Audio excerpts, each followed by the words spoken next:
नमस्कार। रचयिता के इस मंच पर मैं आप सभी का हार्दिक स्वागत और अभिनंदन करती हूँ।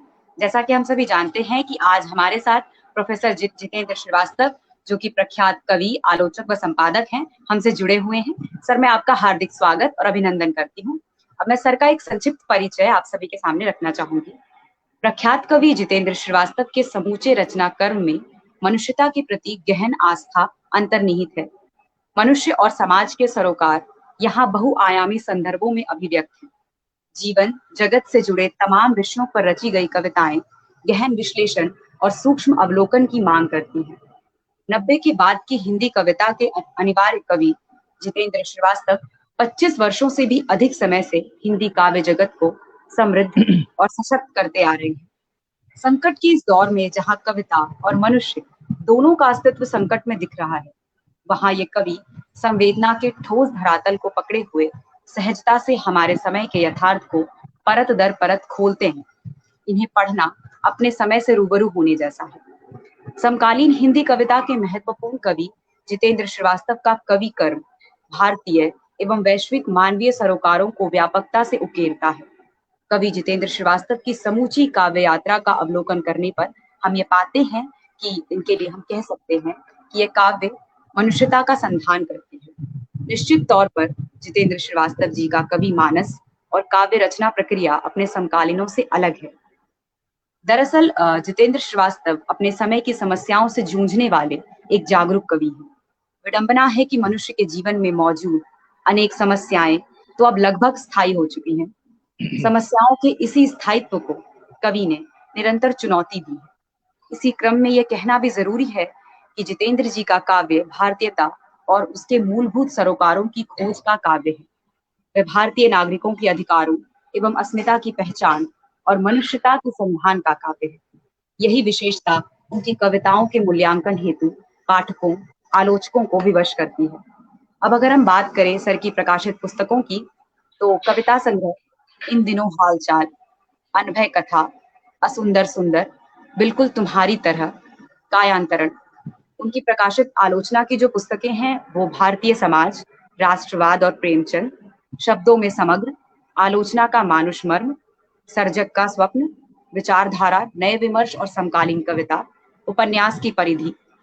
उनके द्वारा संपादित पुस्तकों की बात करें तो प्रेमचंद स्त्री जीवन की कहानियां, प्रेमचंद स्त्री और दलित विषयक विचार, प्रेमचंद हिंदू मुस्लिम एकता संबंधी कहानियां और विचार, प्रेमचंद दलित जीवन की कहानियां, प्रेमचंद किसान जीवन की कहानियां, प्रेमचंद स्वाधीनता आंदोलन की कहानियां, कहानियां रिश्तों की, और साथ ही उनके उनके संपादकत्व में उम्मीद साहित्यिक पत्रिका भी सम्मिलित है। और यदि सर द्वारा प्राप्त पुरस्कारों और सम्मानों की बात करें तो कृति सम्मान, रामचंद्र शुक्ल पुरस्कार, भारत भूषण अग्रवाल स्मृति पुरस्कार, विजयदेव नारायण शाही पुरस्कार, डॉक्टर रामविलास शर्मा आलोचना सम्मान, भारतीय भाषा परिषद कोलकाता का युवा पुरस्कार, देवी शंकर अवस्थी सम्मान प्राप्त हो चुके हैं। सर अभी वर्तमान समय में, जैसा कि हम सभी जानते हैं कि आप वर्तमान समय में इग्नू के अंतर्राष्ट्रीय प्रभाग में निदेशक के पद पर कार्यरत हैं। सर, आपका इस मंच पर बहुत बहुत स्वागत है और अब मैं मंच में आगे के कार्यक्रम के लिए पीयूष को आमंत्रित करती हूँ। धन्यवाद स्नेहदीप। नमस्कार सर। लगभग 1.5 साल के बाद हम फिर से रचयिता के मंच पर सर को सुनने का अवसर प्राप्त किए हैं। यह हमारा सौभाग्य है कि पिछले साल हमने नवंबर में जब रचयिता की शुरुआत ही हुई थी तब सर के साथ हमने एक कार्यक्रम किया था, और उसके बाद सर की जो व्यस्तताएं हैं उसके बावजूद हमें कुछ समय मिल पाया है। इसमें हम उनकी कविताओं पर कुछ प्रश्न, कुछ उनसे ही कुछ कविताओं को सुन पाएंगे। तो उदय प्रकाश की एक कविता है, आदमी मरने के बाद कुछ नहीं सोचता, आदमी मरने के बाद कुछ नहीं बोलता, कुछ नहीं सोचने और कुछ नहीं बोलने पर आदमी मर जाता है। तो एक बहुत ही कम शब्दों में किस तरह से कविताओं को कह देने की जो कवियों में एक पता नहीं कि काल्पनिक शक्ति है या कैसी शक्ति है या जो उन्हें पहले से प्राप्त होती है, ऐसा लगता है। लेकिन यह एक अनवरत प्रक्रिया है जो धीरे धीरे घिसते घिसते वह अपने सोपान पर पहुंचती है एक दोहा भी है कि रसरी आवत जाते सिल पर परत निशान। तो उसी तरीके से हम स्नेहदीप अभी बता रही थी कि लगभग 3 दशक से सर कविता की क्षेत्र में लगातार अपनी लेखनी चला रहे हैं। तो सबसे पहला प्रश्न हम सर से यही पूछना चाहेंगे कि कौन सी कविता सर आपकी प्रतिनिधि कविता आप अपने अनुसार से मानना चाहेंगे? और यह भी कि यह कहना बहुत कठिन है क्योंकि अब 3 दशक मतलब 30 साल 32 साल से जो कविताएं लिखी जा रही है और लगभग 400 कविताओं से भी ज्यादा लिखी जा चुकी है, उनमें से अपनी एक प्रतिनिधि कविता को चुनना जो है बेहद मुश्किल काम है। लेकिन फिर भी एक कविता जो बेहद दिल के करीब हो और किन रचना परिस्थिति में वो कविता लिखी गई है, ये हम जानना चाहेंगे सर। देखो, ऐसा है कि कविताएं तो कई प्रिय हैं और अलग अलग कारणों से प्रिय हैं पीयूष। लेकिन जिस एक कविता को मेरी प्रतिनिधि कविता के रूप में हिंदी जगत ने स्वीकार कर लिया, जो तमाम विश्वविद्यालयों के पाठ्यक्रम में है, जिसका कई भाषाओं में अनुवाद हुआ, वो सोन चिरई है, जो 1998 में प्रकाशित हुई थी पहल पत्रिका में। और मैंने लिखा था 1995 में, जब मैं जवाहरलाल नेहरू विश्वविद्यालय का विद्यार्थी था। ये कविता मूल रूप से एक सोहर पर केंद्रित है, कह सकते हो। उसी की प्रेरणा से ये कविता लिखी गई थी। और वो सोहर है, भोजपुरी इलाके में गाया जाता है, अन्य इलाकों में भी गाया जाता होगा, शब्द बदल जाते होंगे। सासू मोरी कहेली मझनिया ननद ब्रजबासिन हो, मैया जिनके में बारी बियाही उहे घर निकारिन हो। तो ये बचपन से मैं सोहर सुनता था और ये दिमाग में चीज चलती रहती थी। और इसके भीतर जो पूरी कथा है, इस गीत के भीतर वो कथा सुनता रहता था, तो कहीं ना कहीं वो मुझे उद्वेलित करती रहती थी बातें। वो जो पूरा शोषण का तंत्र है, जो उसकी अवैज्ञानिकता है, माँ बनने का जो विज्ञान है, उसकी जो समझ मेरे ख्याल से नहीं थी, या जिस पर पर्दा डाला गया सदियों सदियों से, उस मूल विषय को लेकर मैंने वो कविता लिखी। एक तरह से जो मेल इम्पोटेंसी है, पुरुष के पिता न बन पाने की क्षमता है, और उसका सारा आरोप स्त्री पर लगा दिया जाता है, उसको लेकर ये कविता लिखी। लंबी कविता है वो, लेकिन उसे अपार लोकप्रियता मिली। उसे लोग मेरे सिग्नेचर पोएम की तरह देखते हैं, मेरी पहचान से जुड़ी कविता है और मुझे भी प्रिय है वो कविता, इसमें कोई दो राय नहीं थी। लेकिन उसके अलावा अगर मुझे पूछोगे तो गुर्रा नदी मुझे बहुत प्रिय है। उसी कालखंड की कविता 1993 के आसपास में लिखी गई, लंबी कविता है। जरूर जाऊंगा कलकत्ता, जिस कविता के लिए भारत भूषण अग्रवाल पुरस्कार मिला, वो कविता मुझे प्रिय है। चुप्पी का समाज शास्त्र, जो शीर्षक सूरज को अंगूठा संग्रह में कविता है, वो मुझे बहुत प्रिय है। सपने अधूरी सवारी के विरुद्ध होते हैं, ये कविता प्रिय है। राय प्रवीण शीर्षक एक कविता है। राय प्रवीण जो नर्तकी थी ओरछा में, उन पर जो केंद्रित कविता है, ये 99 2000 के आसपास में लिखी गई कविता है। ये कविता भी मुझे बहुत प्रिय है। अनभय कथा नाम शीर्षक जो कविता है, जिसके नाम पर मेरा एक संग्रह ही है, वो कविता मुझे बहुत प्रिय है। ऐसी मुझे लगता है कि 400 कविताओं में 40 कविताएं तो कम से कम ऐसी हैं ही जो मुझे बहुत प्रिय हैं। वैसे तो जिनको भी मैंने प्रकाशन के योग्य माना, वो सब कविताएं मुझे प्रिय हैं। हाँ पीयूष। जी सर, एक चीज मैंने देखा है कि सर स्थान से बहुत प्रेम है। कलकत्ता वाली कविता मैंने भी पढ़ी है सर, ठीक है। इसी तरह से मैंने केदारनाथ सिंह ने बनारस पे बेहतरीन कविता लिखी है, ठीक है। तो उसी तरीके से कवियों को जो जिन स्थान पर वो जाते हैं, वो स्थान बहुत ही प्रिय हो जाता है, क्योंकि हो सकता है कि वहाँ की खुशबू जो है उनके शब्दों में झलकने लगती है, उन्हें महसूस करते हैं, तो उनकी कविताओं में हम इस चीज को पाते हैं। कविता जो है सर बहुत सारे लोगों के लिए अलग अलग रूपों में स्वीकार्य है।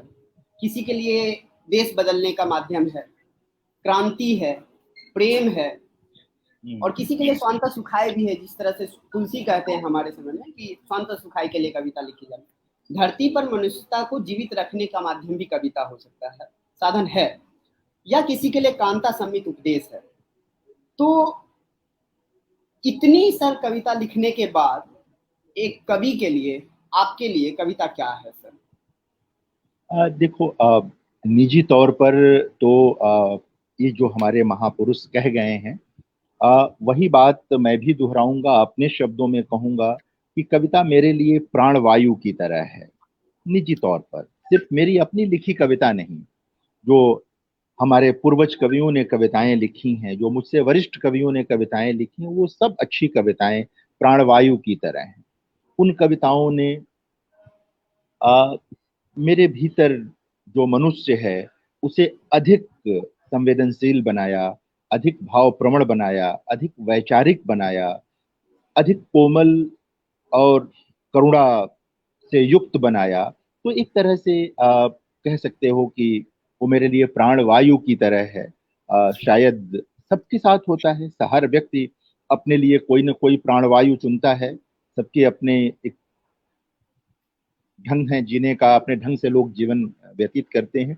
तो मुझे जो मन मिला, जो बुद्धि मिली, जो विवेक मिला, वो कविता की ओर झुका हुआ मिला, साहित्य की ओर झुका हुआ मिला।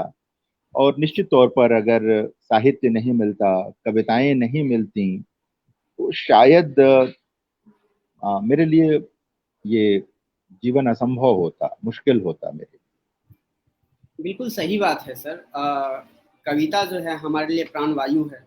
कविता ही जो है हमें हमेशा जीवित रखती है, और मनुष्य होने का पाठ भी जो है हमारे लिए कविता ही सीखती है। लेकिन फिर एक घूम फिर करके मैं एक जगह पे अटक जाता हूँ कि सर आप आलोचक भी हैं और आपने प्रेमचंद पे बेहतरीन काम किया है।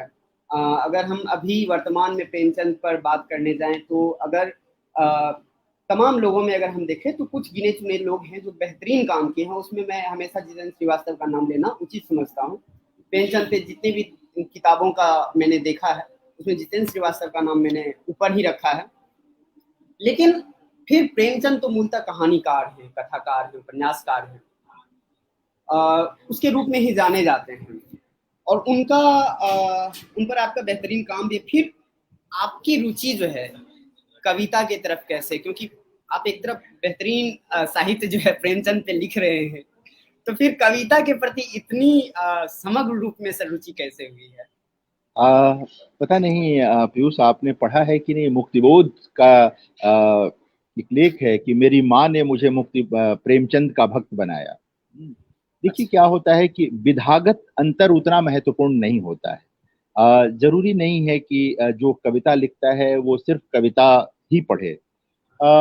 वो नाटक का भी उतने ही मतलब कह सकते हैं शौकीन हो सकता है। नाटक भी उसके हृदय के, बुद्धि के उतना ही करीब हो सकता है। साहित्य की कोई भी विधा, तो प्रेमचंद तो एक अनिवार्य घटक है। मतलब कह सकते हैं कि हिंदी साहित्य का प्रेमचंद के बिना कोई बात हो नहीं सकती। और हम सब ने जो एक तरह से साहित्यिक चेतना अर्जित की, उसमें प्रेमचंद का योगदान बहुत बड़ा है। जब मैं हम सब कह रहा हूं तो मैं प्रेमचंद के बाद की कई पीढ़ियों को उसमें शामिल कर रहा हूं। ऐसे आपको बहुत थोड़े से लोग मिलेंगे जो ये कहेंगे कि प्रेमचंद से उन्होंने कुछ नहीं सीखा या प्रेमचंद ने उनके जीवन में कोई प्रभाव नहीं डाला। प्रेमचंद की ओर जाने का एक बड़ा कारण यह भी था कि हम ये देखें कि साहित्यकार अपना दायित्व किस तरह समझता है। प्रेमचंद चाहते तो बहुत, उनके पास वो कला थी कि ऐसी कहानियां लिख सकते थे, ऐसे उपन्यास लिख सकते थे जिनसे उनको बहुत सारी प्रशंसा मिलती। उनको राजनीति की तरफ जाने की जरूरत नहीं थी। उन्हें वंचित समुदायों के बारे में कहानियां न लिख करके भी वो रह सकते थे। वो सांप्रदायिकता या जो तमाम मसले थे उनसे बचकर भी लिख करके अपनी कला के माध्यम से एक बड़ा व्यक्तित्व बना सकते थे। लेकिन प्रेमचंद को लगा कि जिस भारत का स्वप्न वो देख रहे थे, एक ऐसा देश जहां किसी प्रकार की वंचना ना हो, किसी प्रकार का शोषण ना हो, बराबरी का बोध हो, और सचमुच का वह संप्रभु राष्ट्र हो जो कि हम संविधान अब हैं हम लोग। ऐसा राष्ट्र है। इसलिए प्रेमचंद ने उन सब जगहों पर एक तरह से उंगली रखी जहां जहां घाव था, चाहे वो सामाजिक कुप्रथाएं हों, अंधविश्वास हो, राजनीतिक गुलामी हो, सामाजिक गुलामी हो, सांस्कृतिक जो तमाम प्रश्न थे जिनसे समाज में विभेद पैदा हो रहा था, उन सबको सामने लेकर प्रेमचंद एक तरह से एक ऐसे मुकम्मल सर्जक हैं। अगर आप उनके पास जाएं तो आपको अपने आप यह बोध हो जाता है कि एक साहित्यिक होने का दायित्व क्या है। उनका अकेला निबंध जो साहित्य का उद्देश्य नाम से पढ़ा और पढ़ाया जाता है, 1936 में लखनऊ में जो अधिवेशन हुआ था प्रगतिशील लेखक संघ का, उसमें उन्होंने जो बातें कही थी उन्हें तो मंत्र की तरह याद करने की जरूरत होती है किसी भी रचनाकार को, किसी भी लेखक को। तो प्रेमचंद के बिना तो मतलब कह सकते हैं कि कभी भी नहीं बना जा सकता था। और आपको मैं बताऊं कि प्रेमचंद के अनन्य प्रशंसकों में थे फिराक गोरखपुरी। फिराक गोरखपुरी जो शायर रहे, और जब वो बिल्कुल युवा थे गोरखपुर में, जब प्रेमचंद गोरखपुर में नौकरी कर रहे थे और फिराक साहब युवा थे बिल्कुल, तो वो मिलते थे। और फिराक साहब के जो पिता थे मुंशी गोरख प्रसाद इबरत, जो गोरखपुर के बड़े वकील थे और बहुत अच्छी शायरी करते थे, उनके ऊपर प्रेमचंद का एक निबंध है गोरख प्रसाद इबरत पर। तो प्रेमचंद खुद साहित्य मतलब कविता के रसिक थे, खुद कविताएं पढ़ते थे, उस दौर की कविताओं से वो जुड़े हुए थे। तो कभी भी मुझे लगता है कि प्रेमचंद की ओर जाने से मेरे कवि को प्रेरणा मिली, मेरे कवि को ताकत मिली, और मैं अधिक कह सकते हैं कि भावप्रवण हुआ, अधिक विचारशील हो पाया प्रेमचंद की ओर जाकर।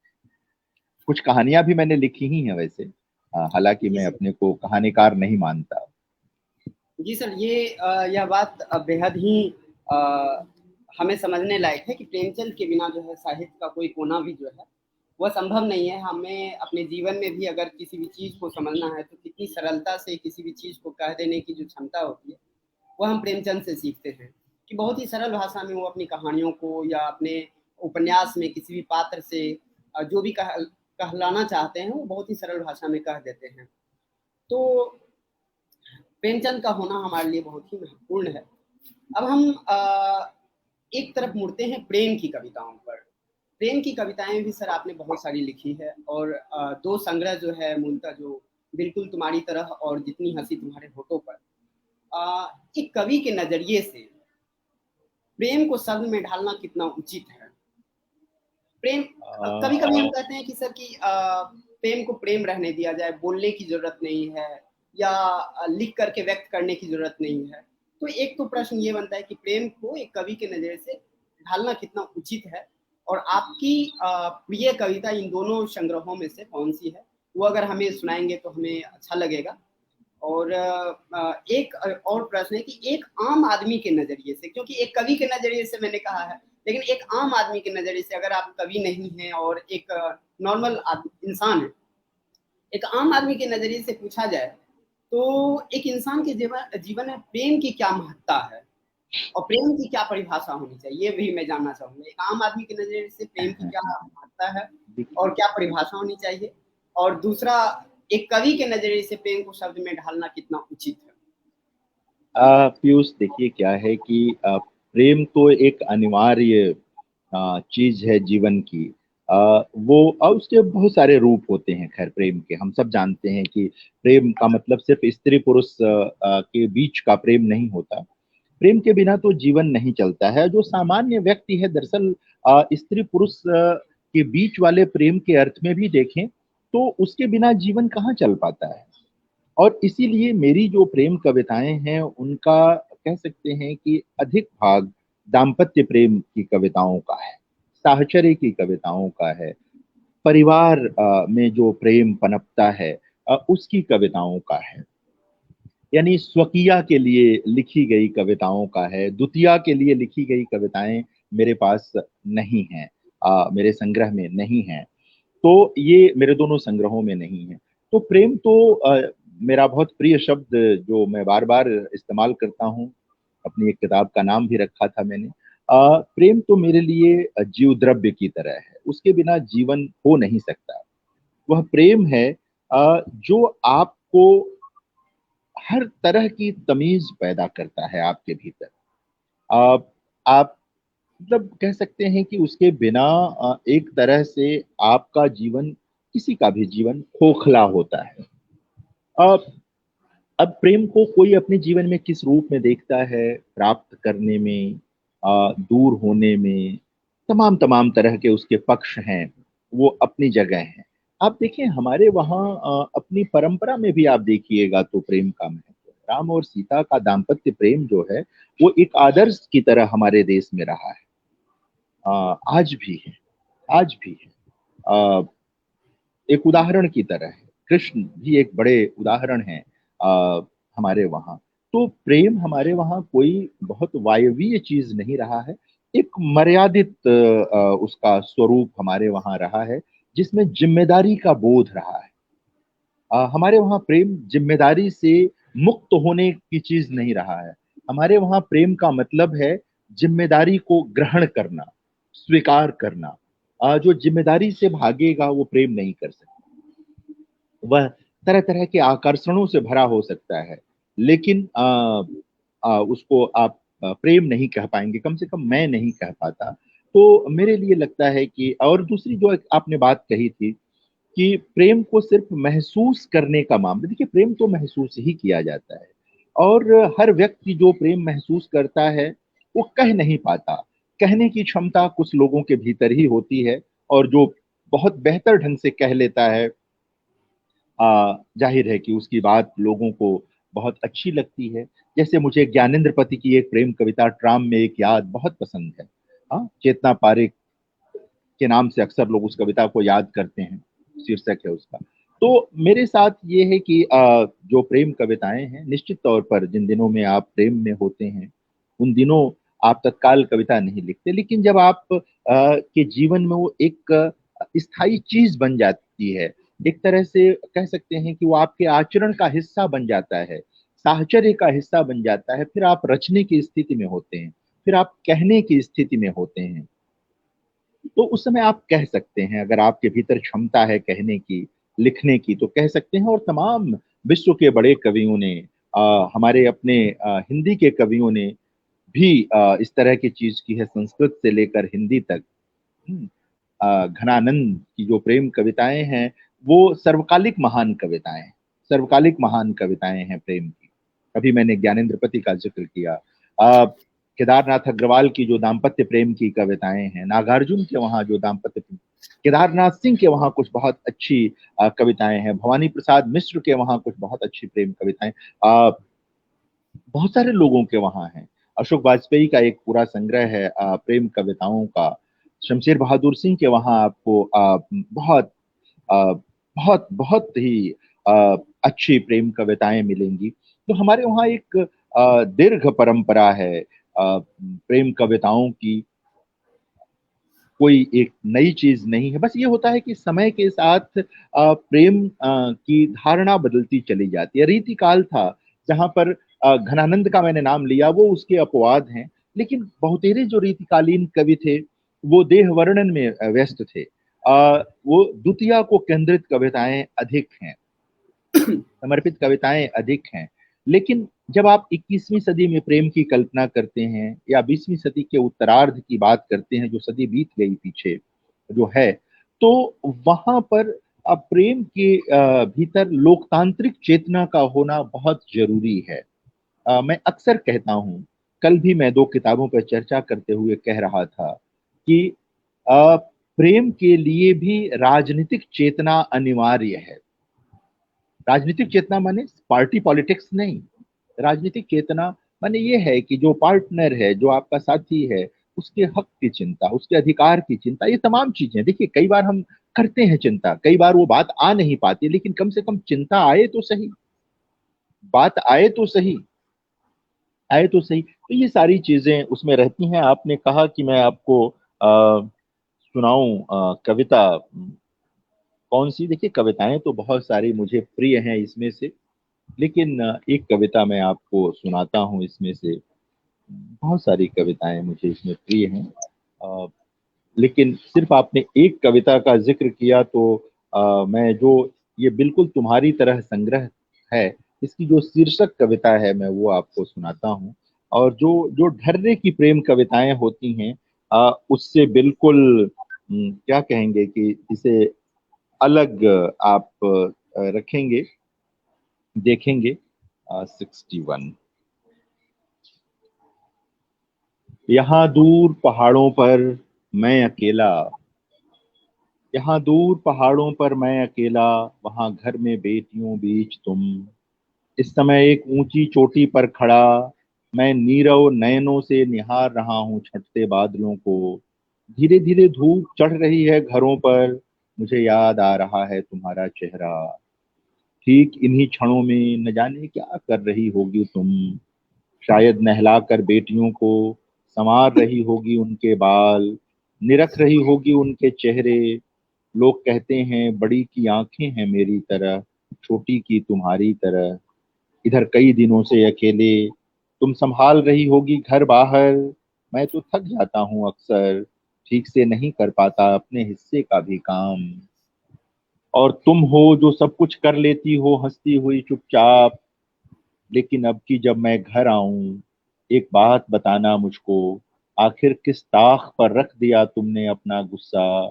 तुम्हारी वह जीभ कहाँ गुम हो गई जो बता सकती है अपने स्वाद और अपनी इच्छाएं। मुझे याद है जब से हम साथ साथ हैं, ऐसा कई बार हुआ है जब मैं लौटा हूं अपनी यात्राओं से, तब मेरे कुछ कहने से पहले ही तुमने लपक कर थाम लिया है मेरा दुख। मैं अच्छी तरह जानता हूं तुम पहचानती हो मेरे सुख का रंग, उसकी भाषा। पर संग साथ के इतने वर्षों बाद भी ठीक यही बात मैं नहीं कह पाऊंगा अपनी।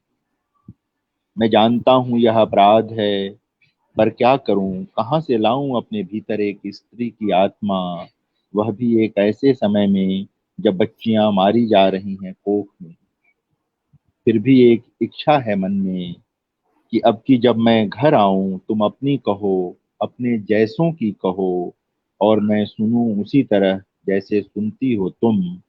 वैसे सच सच बताना, क्या तुम्हें लगता है मैं सब कुछ सुन पाऊंगा बिल्कुल तुम्हारी तरह?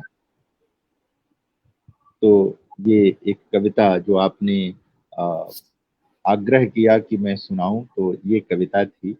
आ, दरअसल प्रेम कविताओं का मैंने कहा ना कि स्वरूप बदल जाता है कई बार, वो वैसे ही नहीं रह जाती।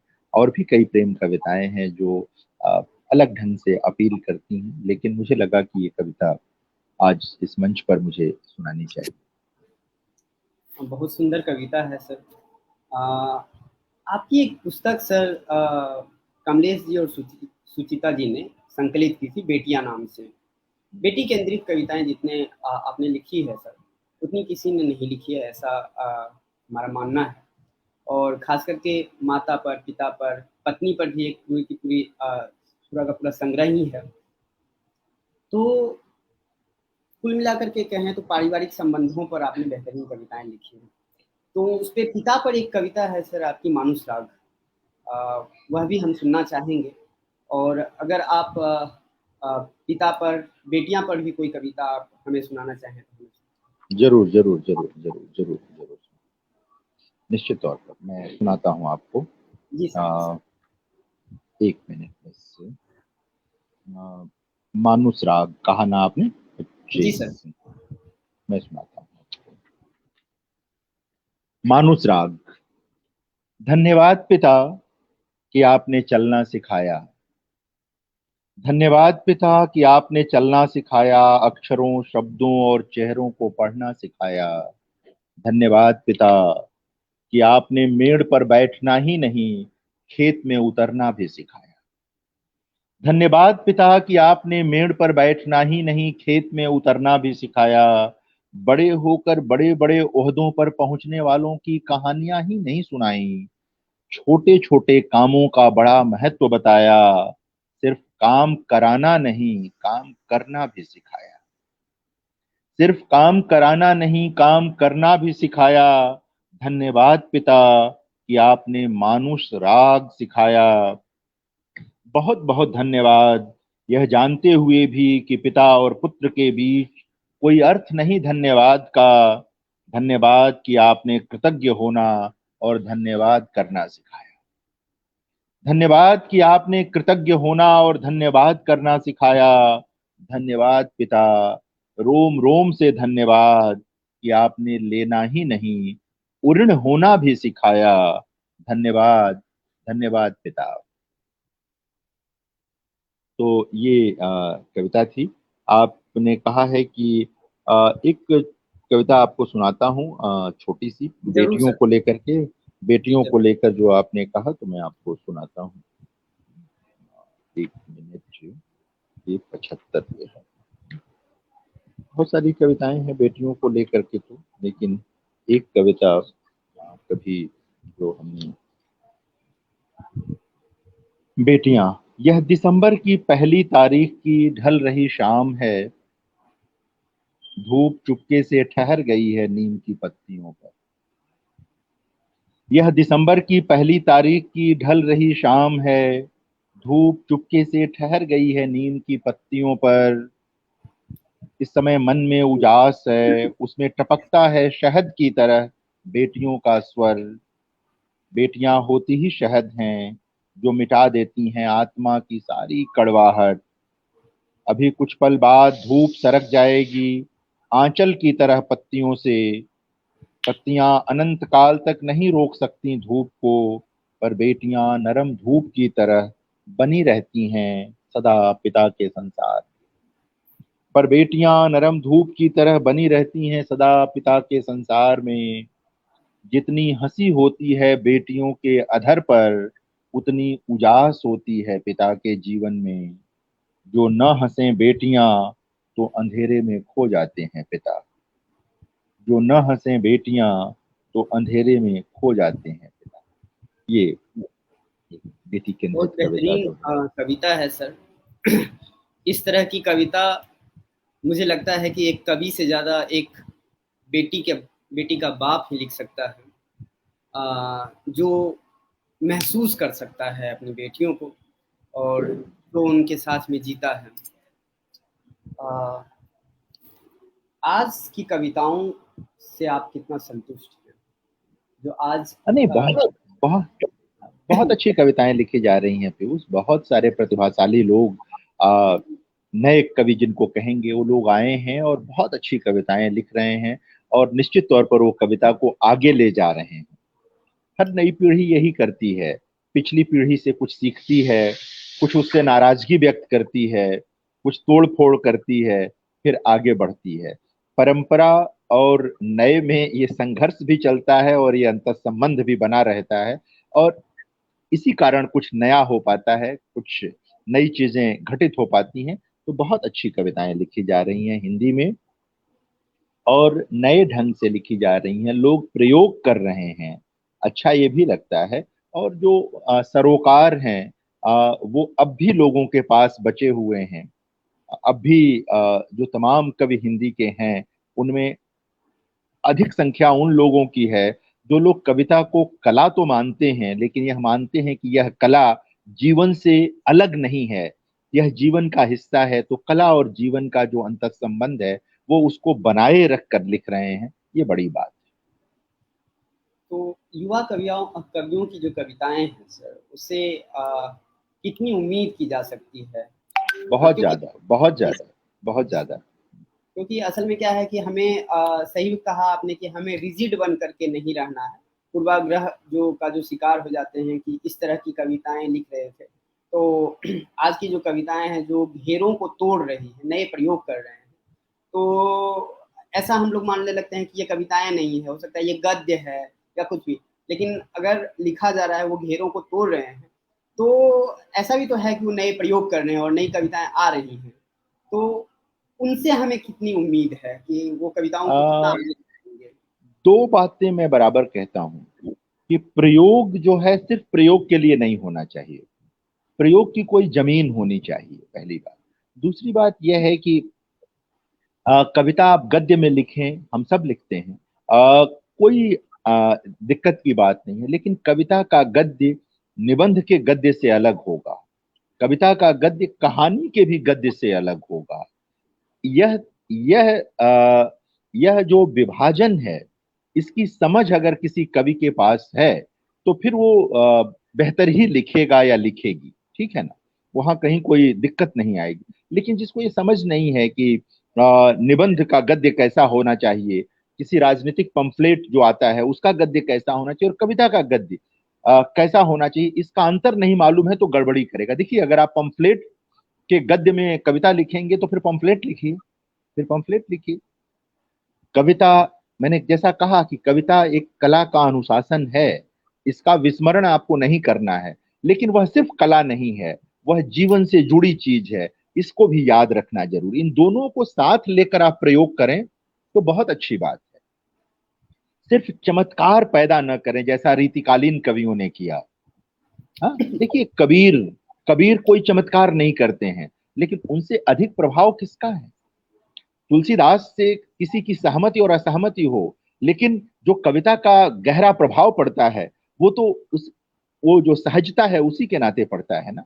मीरा का जो प्रभाव है, हमारे सभी भक्त कवियों का जो प्रभाव है, वो सहजता के नाते है, किसी चमत्कार प्रियता के नाते नहीं। जबकि रीतिकाल के कवियों के साथ क्या हुआ, वह सिर्फ विश्वविद्यालयी पाठ्यक्रमों के कवि हैं, उन्हीं को लोग समझते और पढ़ते हैं। तो चमत्कार की अगर आकांक्षा आप रखेंगे तो जनमानस से दूर हो जाएंगे। सहजता के साथ और अधिक लोगों तक पहुंचने के लिए जो प्रयोग कर सकते हैं, संप्रेषणीयता को बढ़ाने के लिए जो प्रयोग कर सकते हैं, अपने समय के संश्लिष्ट यथार्थ को अभिव्यक्त करने के लिए जो प्रयोग कर सकते हैं, वह करना चाहिए। बिल्कुल सही बात है सर, कि रीतिकाल के कवि जो हैं आज सिर्फ सिलेबस में रह गए हैं। कोई भी व्यक्ति ऐसा नहीं होता है जिसे उस दौर के कवियों की कविताएं जो है मुंह पर याद रहती हैं, और रहती भी हैं तो कितनी याद रहती हैं और कितने हम चाव से पढ़ते हैं। लेकिन एक चीज़ हमने देखा है कि कबीर को पढ़ते हुए हमने यह महसूस किया कि कबीर जो है बहुत ही सरल भाषा में बहुत कुछ कह जाते हैं। इसलिए कबीर की जो कबीर के जो दोहे हैं आज भी बहुतों के जुबां पर उसी तरीके से रहते हैं, उपस्थित रहते हैं। एक प्रश्न है सर कि आप लगभग 3 दशक से कविता लिख रहे हैं, 90 के बाद से जो कविताएं आप लिख रहे हैं, कितना कुछ बदला है उस समय में और आज के समय में? और बहुत कुछ बदल गया। हाँ, पूछ लीजिए, पूरा कर लीजिए प्रश्न। आप क्या अलग महसूस करते हैं? क्योंकि उस समय जो आप लिख रहे थे, उस समय का दौर अलग था, उस समय का समय जो है पूरा का पूरा अलग होगा। हम जो समाज में देख रहे हैं उस समय की स्थितियां जो हैं, आज नवीनीकरण का दौर हो गया है, भूमंडलीकरण का दौर हो गया है। तो और फिर आप तमाम जगह की यात्राएं भी की हैं, उस समय इतना कुछ था भी नहीं हमारे पास जाने का, आने का। तो उस समय के दौर में और इस समय के दौर में लगभग 1990 और 2020 यानी 30 साल, इस बीच में कितना बदलाव आपने देखा है, कितना कुछ महसूस करते हैं, कितना परिवर्तन देखने को मिला है? बहुत कुछ बदल गया। देखिए क्या है, 2-3 बातें मैं कहूंगा। एक तो सुंदरता बदलाव में ही होती है, जो चीज ठहर जाती है वो सुंदर नहीं रहती।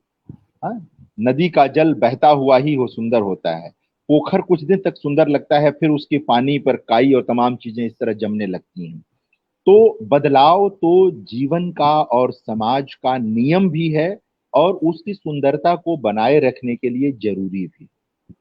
अब देखना यह है कि बदलाव सकारात्मक हो रहे हैं या नकारात्मक हो रहे हैं, बदलाव जनोन्मुखी हो रहे हैं या ऐसे हो रहे हैं जो आपस में ही तरह तरह के मतभेद पैदा करने वाले हो रहे हैं, ये देखना जरूरी है। 90 के बाद का जो समय है वो पूरी दुनिया एक गांव में बदल गई, भूमंडलीकरण आया, उसी समय लिबरलाइजेशन का पूरा दौर भारत में आया। तो उस 90 के आसपास जो कवि आए, एक तरह से उदारीकरण का विरोध करते हुए वो आए। कुछ कवियों ने बाजार की प्रशंसा में भी कविता लिखी है, लेकिन सामान्यतः 90 के बाद जो कवि आए वो बाजार का विरोध करते हुए। लेकिन आप देखें कि धीरे धीरे यह हुआ कि जैसे ही पिछली शताब्दी बीतने को आई, नई शताब्दी आई, बाजार इस तरह से हमारे ड्राइंग रूम नहीं बेडरूम तक पहुंच गया अपने विज्ञापनों के माध्यम से, अपने तमाम स्रोतों से, कि अब उसको अलगाना बहुत मुश्किल हो गया। यानी कि एक तरह से पूंजीवादी जो दुष्चक्र है वह उसने इस पूरे कालखंड को अपने घेरे में ले लिया। ऐसे में कवियों और कलाकारों की मुश्किलें बढ़ती चली गईं। कल्पना, जो कि कविता का एक तरह से सबसे जरूरी तत्व है, प्राथमिक चीज है, इन विज्ञापनी दुनिया ने, पूंजीवाद ने सबसे अधिक प्रहार वहीं पर किया है कि कवि जो है वो कल्पना न, लोग अपनी सामान्य कल्पना भूल गए। बच्चे जो अपनी सामान्य कल्पना से चीजें किया करते थे वो टेलीविजन में देख करके खेलने लगे। वो मोबाइल पर जो तरह तरह के गेम्स आ गए उनको देखकर खेलने लगे। जो एक सहजता होती थी जिससे उनकी बुद्धि का विकास होता था, उनकी आत्मा का आयतन जैसे एक समाज बढ़ता था, सामाजिकता आती थी खेलने में, सब कुछ, वो सब चीजें बदलती चली गई हैं।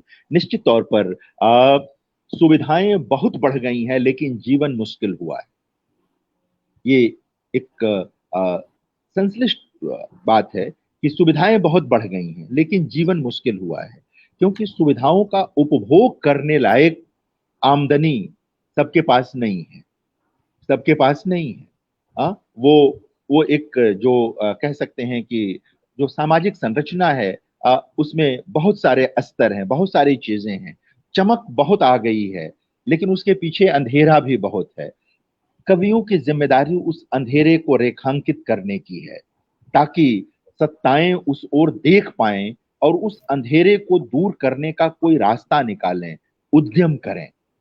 कवि का काम सिर्फ चमकते हुए को दिखाना नहीं होता है, उसके पीछे का जो अंधेरा है उसे दिखाना होता है। और जब कवि अंधेरे को दिखा रहा होता है तो दरअसल वह किसी का विरोध नहीं कर रहा होता है, वह सत्ता का प्रत्याख्यान नहीं कर रहा होता है, वह अपने इस राष्ट्र को, अपने देश को, अपने समाज को और सुंदर बनाने की एक परिकल्पना दे रहा होता है। यह समझना भी बहुत जरूरी है कि कवि जो बता रहा है वह छूटी हुई जगहों की ओर इशारा करता है कि अभी यहाँ विकास जरूरी है, अभी यहाँ पर यह काम जरूरी है, अभी जिस ओर हम जा रहे हैं उस ओर से रुक करके इस ओर कुछ बढ़ जाना ज्यादा आवश्यक है। तो ये तमाम पहलू हैं।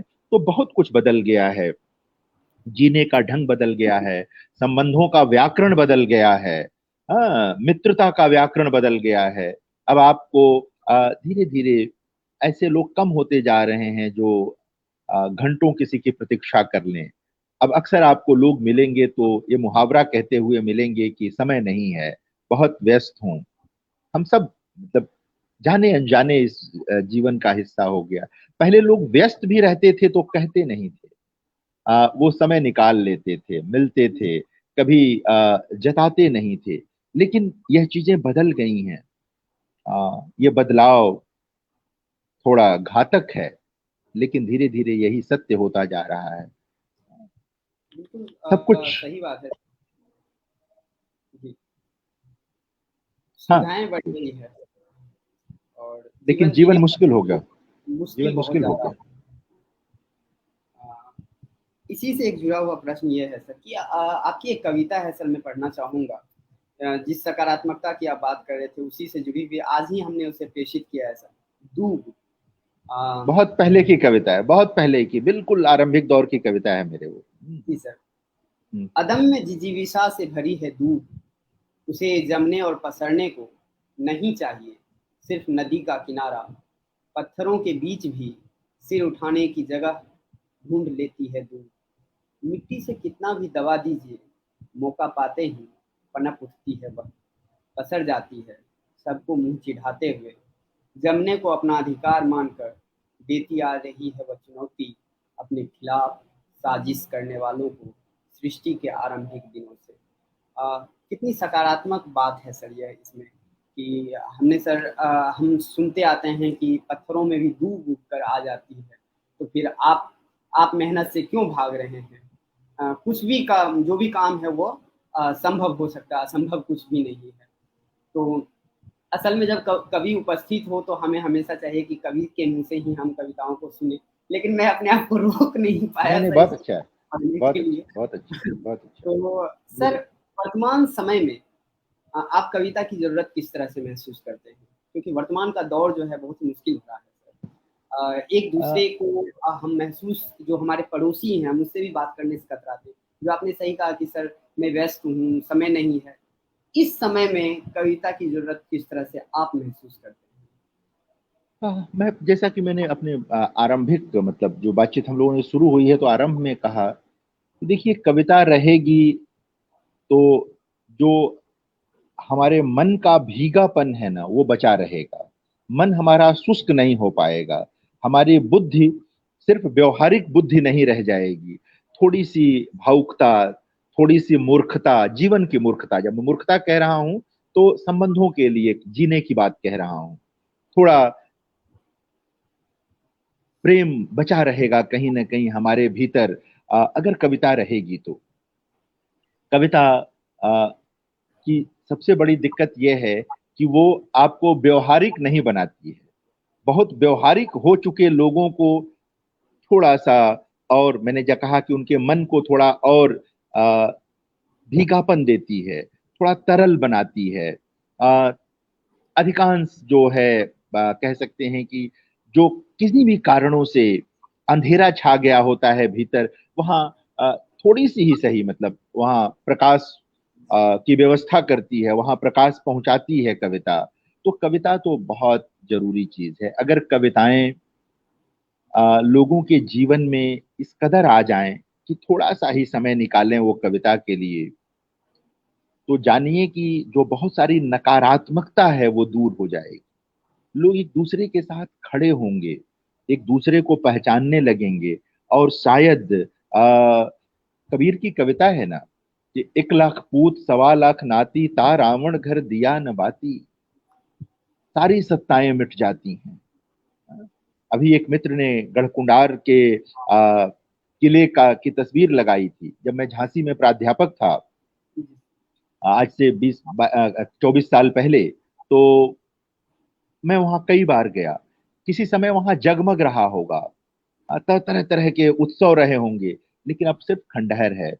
उन राजाओं की स्मृतियां भी बहुत कम कम हैं लोगों के पास, इतिहास में चली तो कोई भी सत्ता स्थायी नहीं होती, सब कुछ मिट जाता है, बचता है तो सिर्फ प्रेम बचता है। हाँ, कविताएं नहीं मिटती।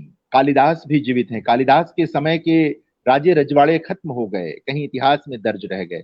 कालिदास हैं, भवभूति हैं, शेक्सपियर हैं, उधर किसी भी दुनिया की किसी भी भाषा में चले जाइए, तुलसीदास, कबीरदास, मीरा, रैदास, हम सब अभी जिक्र कर रहे थे इन लोगों का, ये सब लोग हैं। हाँ, हाल फिलहाल के अज्ञेय हैं, निराला हैं, मुक्तिबोध हैं, ये लोग, हम कितने लोगों को सत्ताएं चली जाती। इसलिए कविता अगर होगी तो कम से कम वह यह सिखाएगी कि कुछ भी स्थायी नहीं है। इसलिए मनुष्य बने रहना जरूरी है, रिश्तों की परवाह करना जरूरी है, नैतिक बने रहना बहुत जरूरी है। कविता अनिवार्य रूप से हमें नैतिक बनाती है, मानवीय बनाती है, जी इसलिए सर, कविता की जरूरत है। प्रेम का बचा रहना वर्तमान समय ही नहीं सदियों से बहुत ज़रूरी है कि हम अपनी स्मृति के सहारे से भी जी लेते हैं, और प्रेम अगर है तो जीवन संभव है। एक किसी इंटरव्यू में आपने कहा था सर कि कविता जो है मनुष्यता के लिए, जीवन के लिए अनिवार्य हिस्सा है। इस कथन पर सर आप मतलब जो है प्रकाश डालें, क्योंकि वर्तमान समय जो है मनुष्यता का जो हम देख रहे हैं किस तरह से ह्रास हो रहा है, तो इस पर सर क्या कुछ बोले सर? देखिए, मैं वही कह रहा था कि जीवन का हिस्सा कैसे है कि कई बार क्या होता है कि आदमी को कोई रास्ता नहीं मिल पाता है, तमाम मित्र मिलकर कोई रास्ता नहीं दे पाते, परिवार के लोग रास्ता नहीं दे पाते, लेकिन एक अच्छी किताब उसके लिए एक नया रास्ता बना देती है, एक अकेली कविता या अकेली कहानी उसके लिए रास्ता बना देती है। एक किस्सा बड़ा मशहूर था, मैंने कहा भी, हम सब जानते हैं मंच के बड़े कवि रहे, हालांकि सिर्फ उनको मंचीय कवि नहीं कहना चाहिए, उनकी कविता की रेंज बड़ी है, गोपाल दास नीरज। आ, हम एक दायरा बन जाता है, मंच और सिनेमा का उनका दायरा था। तो आ, एक बच्चे ने अपना इंटरव्यू दिया था जिसने बताया था कि वो निराश था, संभवतः इंजीनियरिंग का विद्यार्थी था, और निराश था, और उसने आत्महत्या करने का निर्णय ले लिया था कि वो करेगा। और उसे कहीं से गोपाल दास नीरज की एक गजल की पंक्तियां सुनाई दे गईं, किसी ने सुना दी या कहीं से सुन लिया उसने कि कुछ सपनों के मर जाने से जीवन नहीं मरा करता। सिर्फ इस एक पंक्ति ने उसको बदल दिया कि भाई इंजीनियरिंग को लेकर उसके मन में तनाव है, या जीवन में कोई असफलता मिल गई, क्या जीवन इतना छोटा है? जीवन के तो बहुत सारे पक्ष हैं। आप महात्मा जी को याद करें, महात्मा गांधी जी को याद करें। अगर उन्होंने अपने जीवन का उद्देश्य सिर्फ वकील बनना बनाया होता तो क्या होता, लेकिन उनका आरंभिक उद्देश्य था वकील बनना, लेकिन वकालत करते करते उनके जीवन का उद्देश्य बदल गया। अफ्रीकी समाज में काम करने लगे, फिर लगा अपने देश में चलना है, यहाँ आए, पूरा बदल गया। डॉक्टर भीमराव अंबेडकर को आप याद करें, आप देखें कि किस तरह से जीवन का उद्देश्य, तो कैसे आप अपने जीवन को बदल लेते हैं, इससे बहुत सारी चीजें तय होती हैं। और इन सबके जीवन में साहित्य की बड़ी भूमिका रही। जिन लोगों ने दुनिया में बड़े कार्य किए हैं, समाज परिवर्तन का कार्य किया है, उन सबके जीवन में साहित्य की बड़ी भूमिका रही है। वो किसी न किसी साहित्य से निश्चित तौर पर प्रभावित रहे हैं। महात्मा गांधी गुजरात के भक्त कवियों से बहुत प्रभावित थे। वो नरसिंह मेहता का ही गीत गाते थे, वैष्णव जन तो तेणे कहिए जे पीर पराई जाने रे। भीमराव अंबेडकर ने अपनी किताबें भक्त कवियों को समर्पित की हैं, क्या महाराष्ट्र के, मराठी के। तो हम अपने भारत के संदर्भ में ही देखें, डॉक्टर राम मनोहर लोहिया को साहित्य बहुत प्रिय था, आचार्य नरेंद्र देव को साहित्य बहुत प्रिय था। तो अलग अलग वैचारिक सरणियों के लोगों को भी आप देखेंगे तो वो सब लोग साहित्य प्रेमी लोग हैं, जिन्होंने इस समाज को बहुत सुंदर बनाया और हमें प्रेरणा दी। तो अनिवार्य इसीलिए है साहित्य या कविता कि वो हम जो हैं उससे बेहतर हमें बना देगी।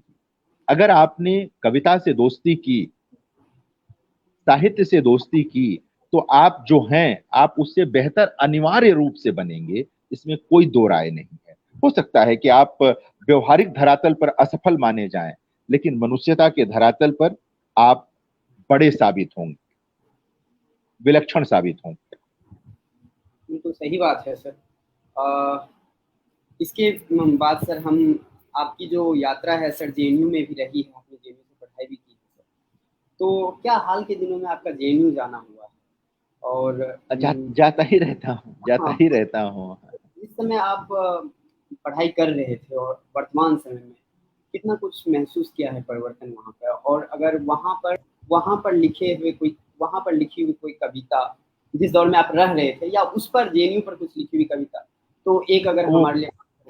वो तो बहुत लंबी कविता है, 13 वर्ष बाद जेएनयू में एक दिन फिर, बहुत लंबी कविता है। वो कायांतरण में है, कभी आप लोगों को समय मिले या जो लोग सुन रहे हैं तो उसको पढ़ें। देखिए क्या है कि जेएनयू की मूल पहचान, वही मैं कह रहा था, जो अभी सारी बातें कर रहा था वही, कि जेएनयू की मूल पहचान जो है वो इसकी रही है कि वह लोगों को चेतना संपन्न बनाता रहा है, विवेक देता रहा है कि अपने समाज के लिए कुछ करिए, अपने राष्ट्र के लिए कुछ करिए। मनुष्य होने की जो गरिमा है, उस गरिमा को तिरोहित मत कीजिए, उस गरिमा को बना कर रखिए। उस गरिमा का मतलब सिर्फ आईएएस या प्रोफेसर हो जाने में नहीं है, पत्रकार हो जाने में नहीं रहे। इस समाज ने जो आपको दिया है, कुछ लौटाना भी जरूरी है उसको। तो जेएनयू की जो सबसे बड़ी प्रेरणा थी कि आपने समाज से लिया बहुत है, देना भी है, जो मुक्तिबोध कहते हैं, लिया बहुत कुछ, दिया बहुत बहुत कम, मर गया देश, जीवित रह गए तुम। तो एक तरह से जेएनयू की शिक्षा यही रही है कि देश न मरने पाए, यह समाज न मरने पाए। उसको बचाने की जरूरत है, देश को बचाने की जरूरत है, समाज को बचाने की जरूरत है। आपने तो ऐसी पढ़ाई कर ही ली है कि व्यक्तिगत जीवन के लिए आप उपलब्धियां हासिल करेंगे ही करेंगे। नौकरी मिलेगी, अच्छी नौकरी मिलेगी, सबको मिली भी, अधिकांश को, मतलब इक्का दुक्का कोई छोड़ दें तो मिली भी। लेकिन देश की चिंता, समाज की चिंता, यह एक केंद्रीय विषय था जेएनयू की ट्रेनिंग का, जो मुझे लगता है कि एक अच्छी चीज है। सिर्फ अपने बारे में तो कोई भी सोच सकता है, कहीं से भी सोच सकता है। तो एक संस्थान अगर आपने पूरे पर्यावरण से आपको यह शिक्षा दे कि जब बाहर निकलना तो उन लोगों के बारे में सोचना जिन लोगों के श्रम से ऐसे विश्वविद्यालय खड़े हुए हैं, जिन लोगों के सपने ऐसे विश्वविद्यालयों के निर्माण में लगे हुए हैं, ऐसे लोग जो छूट गए हैं, जो इन विश्वविद्यालयों तक नहीं पहुंच पाए, जिनको पहुंचना चाहिए, जिनकी पीढ़ियों को पहुंचना चाहिए, कुछ उनके बारे में भी सोचना, यही देश के बारे में सोचना है, जो मुक्तिबोध भी कह रहे थे, जो मुक्तिबोध भी कह रहे थे। तो ये सब चीजें हैं, और मुझे लगता है कि अब भी जेएनयू में ये चीजें हैं, ये चीजें हैं। जेएनयू एक ऐसी जगह थी जहां राजनीतिक विरोध कभी व्यक्तिगत विरोध का कारण नहीं बना। वहां वामपंथी और दक्षिणपंथी दोनों साथ चाय पीते थे, बात करते थे, बातें होती थी, बहस होती थी, फिर एक दूसरे के गले में बांह डालकर चले जाते थे, क्योंकि दोनों देश को प्रेम कर रहे होते थे, दोनों समाज को प्रेम कर रहे होते थे। रास्ते अलग थे, लेकिन दोनों का उद्देश्य एक जैसा था उस दौर में। इसलिए कभी ऐसा नहीं हुआ कि वहां पर वामपंथियों और दक्षिणपंथियों में कोई ऐसा संघर्ष हुआ हो हमारे समय में जिसे नकारात्मक ढंग से रेखांकित किया जा सके, क्योंकि कंसर्न एक जैसा था, रास्ते अलग थे, ट्रेनिंग अलग थी। कोई दक्षिणपंथ से आ रहा था, कोई वामपंथ से आ रहा था, कोई कांग्रेसी पृष्ठभूमि से आ रहा था। वहां फ्री थिंकर्स भी होते थे, जो जिसमें समाजवादियों की बड़ी संख्या थी उस दौर के, लोहियावादी और तमाम लोग थे जो चले आए थे। तो अब भी जेएनयू में मुझे लगता है ये चीजें बची हुई हैं, वहाँ सोचने वाले लोग हैं, बच्चे अब भी जेएनयू के बहुत अच्छा कर रहे हैं, देश के चुने हुए बच्चे वहां पहुंचते हैं, है ना, और अच्छे सपनों के साथ पहुंचते हैं। तो अब भी बहुत अच्छा कर रहा है जेएनयू। बिल्कुल सर, सही कहा आपने सर। आपकी एक पुस्तक राजकमल से आई थी, सूरज को अंगूठा, हाल में ही प्रकाशित हुई है। उस संग्रह से आपकी कोई पसंदीदा कविता सुना दें सर, जो सारी कविताएं पसंदीदा हैं। क्या कहते हैं, इसमें कई कविताएं बहुत मुझे प्रिय हैं, लेकिन एक छोटी सी कविता मैं पढ़ता हूँ। जी सर। सपने अधूरी सवारी के विरुद्ध होते हैं। कई बार मैं इसका पाठ कर चुका हूं, लेकिन मुझे ये कविता बहुत प्रिय है। छोटी सी कविता है कि स्वप्न पालना हाथी पालना नहीं होता, जो शौक रखते हैं चमचों दलालों और गुलामों का। स्वप्न पालना हाथी पालना नहीं होता, जो शौक रखते हैं चमचों दलालों और गुलामों का। कहे जाते हैं स्वप्नदर्शी सभाओं में, सपने उनके सिरहाने थूकने भी नहीं जाते। सृष्टि में मनुष्यों से अधिक हैं यातनाएं, यातनाओं से अधिक हैं सपने, सपनों से थोड़े ही कम हैं सपनों के सौदागर। जो छोड़ देते हैं पीछा सपनों का ऐरे गहरे दबावों में, फिर लौटते नहीं सपने उन तक। सपनों को कमजोर कंधे और बार बार चुंधियाने वाली आंखें रास नहीं आती। उन्हें पसंद नहीं वे लोग जो ललक कर आते हैं उनके पास, फिर छुई मुई हो जाते हैं। सपने अधूरी सवारी के विरुद्ध होते हैं। किसी को भी जब सपना पालिए तो उसे मंजिल तक ले जाइए। सपने अगर या तो पालिए मत, पालिए तो मंजिल तक की यात्रा करिए, यही जरूरी है।